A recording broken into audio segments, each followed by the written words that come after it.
Namaste, hello, and welcome back to another video on Hamsavahini, Vajraasthra.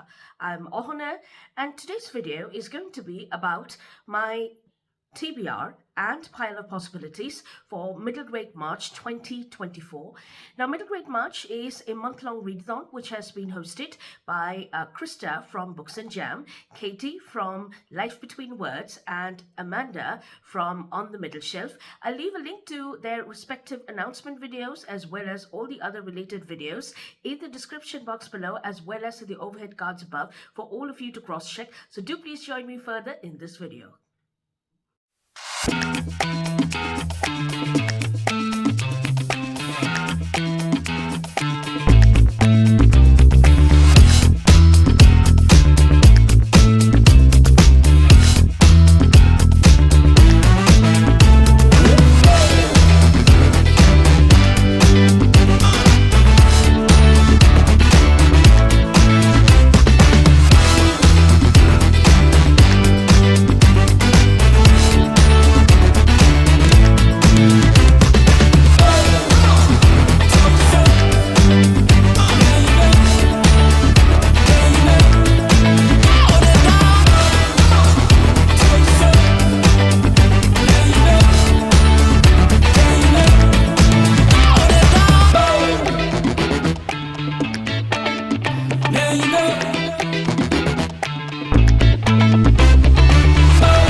So now let's come around to the books that I plan on reading. Now there are 6 prompts which have been provided by our wonderful hosts, and I do have all of them written in front of me. So the first prompt is to read a book which has a single word title, and I decided to go along with BreadCrumbs by Ursa.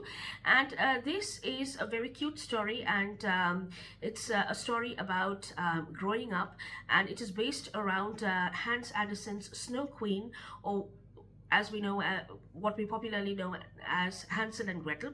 So the synopsis from the back reads as: once upon a time, Hazel and Jack were best friends, but that was before he stopped talking to her and disappeared into a forest with a mysterious woman made of ice. Now it's up to Hazel to go in after him.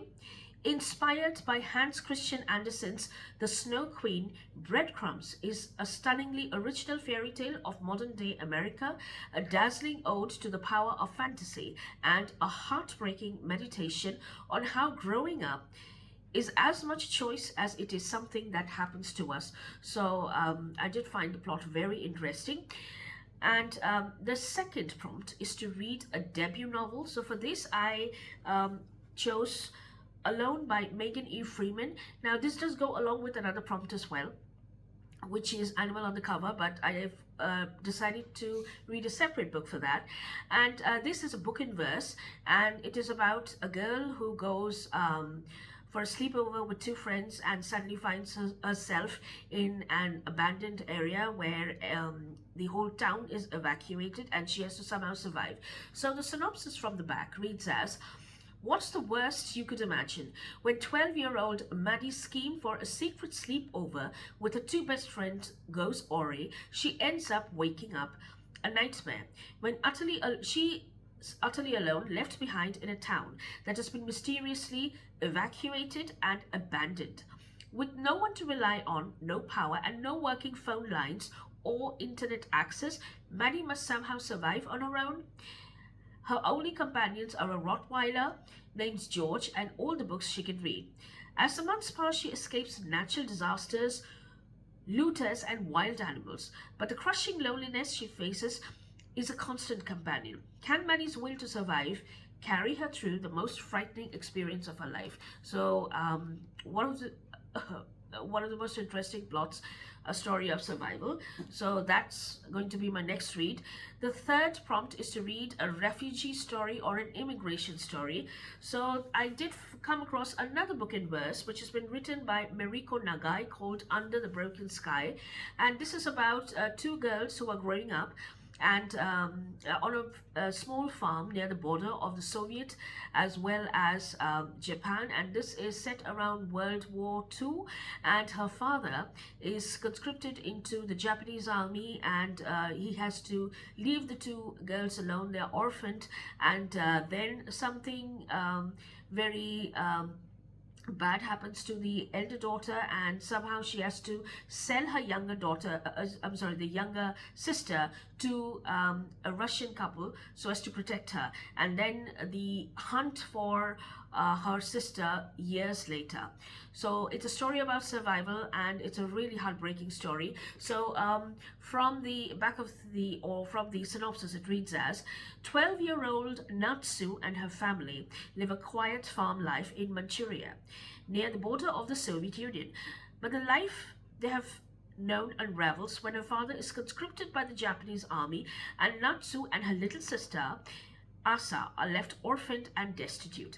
In a desperate move to keep her sister alive, Natsu sells Asa to a Russian couple following the 1945 Soviet occupation. The journey to redemption for her broken family is rife with struggles, but Natsu will stop at nothing to get her sister back. And this has won a lot of accolades as well. So that's the next book that will be on my TBR. Now, the next prompt is animal on the cover. So I did have a lot of choices, but I decided to go with Anne Ursu's another book, which is called The Real Boy, and I did find it very interesting. So as you can see, there are two animals on the cover. Now this is about a boy called Oscar who stays on this island which is surrounded by these magical trees, and he knows that there is magic in the trees. And he works in a shop on the island. There's a very small town he belongs to, and which is on the island, and he works in a shop, and he mainly stays in the cellar of the shop, where he cleans and he organizes things, and he dreams of wizards, and he dreams of the magic which is protecting the town, which is coming from the trees. But there is something which is very sinister, which is coming to get all the people of that island, and it is only up to Oscar, who knows the solution, but he doesn't know how. So it's his journey to try and protect everything. So from the synopsis, it reads as: on an island on the edge of an immense sea, there is a city, a forest, and a boy. The city is called Asteri, a perfect city, save for the magic woven into the walls when a devastating plague swept through the world years before. The forest is called the Barrow, a vast wood of ancient trees that encircles the city and feeds the earth with magic. And the boy is called Oscar, a shop boy for the most powerful magician in the Barrow, who spends his days in the dark cellar of his master's shop grinding herbs and dreaming of the wizards who once lived on the island. Oscar's world is small, but he likes it that way. The real world is vast and strange and unpredictable, and Oscar does not quite fit in. But it's been a long time since anybody who could call himself a wizard walked the world, and now the world is changing. Children in the city are falling ill, something sinister lurks in the forest. Oscar has been long content to stay in his small room, comforted in the knowledge that the magic that flows in the trees will keep his island safe. Now, even magic may not be enough to save it. Anne Ursu has written an unforgettable story of transformation and belonging, and a spell-binding tale of the way in which the power we all wield, great and small, lies in the choices we make. So a very interesting plot. So that will be the next book on my TBR. Now, the fifth prompt is to read a book which you missed out.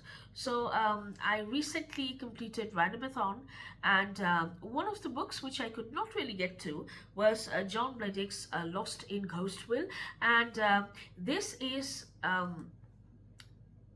a debut novel of John Bledick as well, and it is set in an amusement park, and it's about this boy who has his own team. He is a ghostbuster, and apart from being a student, and somehow his grandmother's spirit, his deceased grandmother's spirit, goes missing, and so does the spirits of all the other ghosts in town. So in order to search and hunt for them, he tries and investigates and finds that there is a new amusement park which is opening in his neighborhood, which is called Ghostville, and that's where all the ghosts are trapped. So it's his mission with his crew to go and rescue them along with his grandma spirit. So that's what this is roughly about. But from the synopsis, it reads as: Ghostville, the spookiest place on earth. Amateur ghost hunter Trey Newton can't find a single spook. But it's not because his homemade ectometer doesn't work. Someone has kidnapped all the ghosts in town, including his own grandma's spirit. Tree suspects a connection between the missing howls at the grand opening of Ghostville, a new theme park owned by the famous TV ghost hunter Rex Wrangler. With the help of his best bud, Hardy, and newfound friend Vicky, Trey Newton sets out to crack the creepy case or die trying. So that would be the next on my reading list. And we do have the group book, of course, which is called The Mona Lisa Vanishes. I don't know much about this book, but it's a non-fiction book, so I'm quite eager to get to it. I believe my copy will be arriving somewhere next week, so yes, as soon as it comes around, I'll be on it. Now, there are a few books which I would also like to read, and which would be possibilities on my TBR. The first would be A North Wind by Gary Paulson. So this is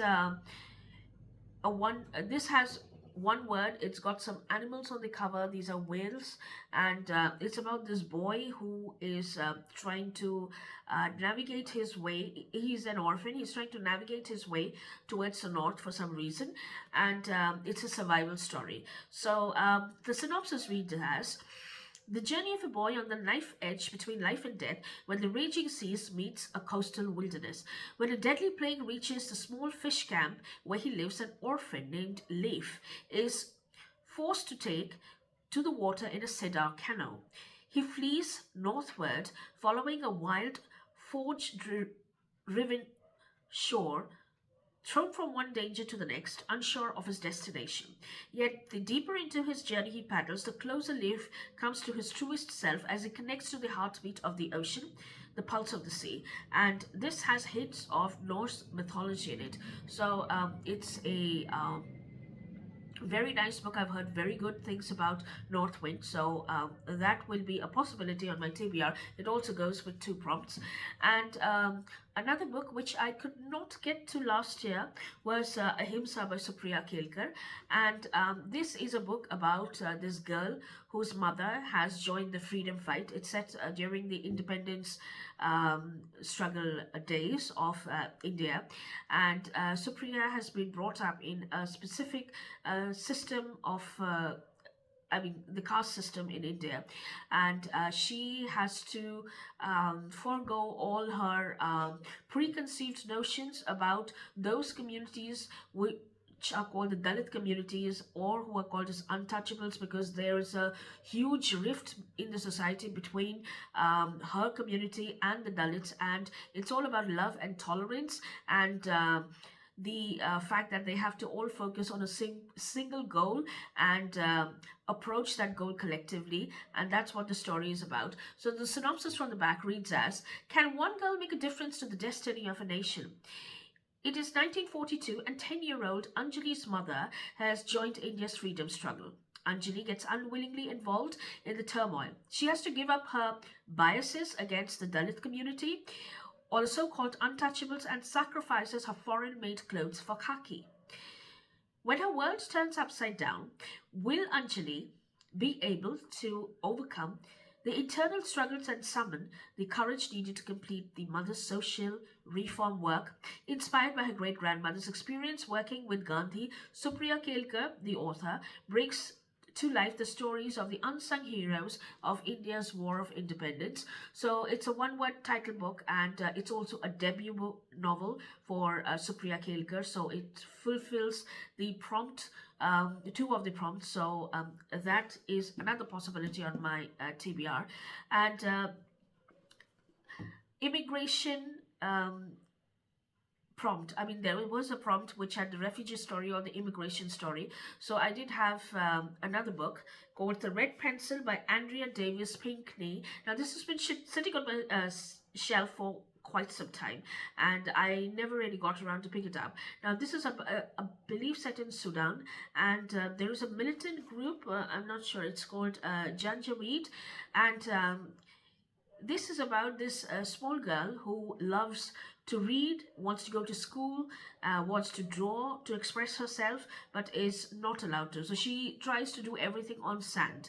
However, one day, the Janjaweed militaire attacks her village, destroys everything, and she becomes a refugee. She has to somehow survive, and her family, she loses her family completely, but she somehow comes across a red pencil, and that changes her life forever.